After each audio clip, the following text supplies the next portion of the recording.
হর মহাদেব, জয় শিব শম্ভু, জয় মা তারা। পূর্ব ভাদ্রপদ নক্ষত্র যুক্ত সোমবার, নবমী তিথি থাকছে রাত্রি 3:17 পর্যন্ত।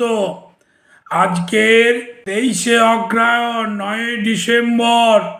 সূর্য উদিত হবে 6:11 এবং সূর্য অস্ত্র যাবে অপরাহ্ন 4:47। মেষ রাশি দুঃখ ভোগ দেখা দিচ্ছে। বৃষ রাশির ক্ষেত্রে আত্মীয় বিরোধ, মিথুন পরিতাপ, মকরের বিদ্যা অনুরাগ দেখা দিচ্ছে। সিংহ রাশির জাতক জাতিকাগণের আজ নৈতিক জয় পরিলক্ষিত হচ্ছে।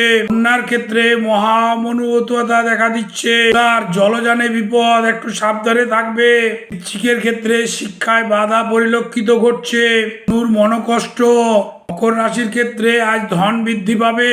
কুম্ভ নব উদ্যোগে যে কোনো কাজ করবে আজ সফল হবেই হবে। দিনের আবার আজকে ব্যয় বৃদ্ধি পাবে। এ হলো আজকে রাশিফল। প্রত্যেক দিনের রাশিফল আমি আমার চ্যানেলে দিয়ে থাকি। এখনো পর্যন্ত যারা সাবস্ক্রাইব করনি তারা সাবস্ক্রাইব করে দাও এবং যত বেশি সংখ্যক পারো শেয়ার করে দাও, তাহলে সকলের দেখতে সুবিধা হয়। হর হর মহাদেব, জয় শিব শম্ভু, জয় গুরু বামদেব।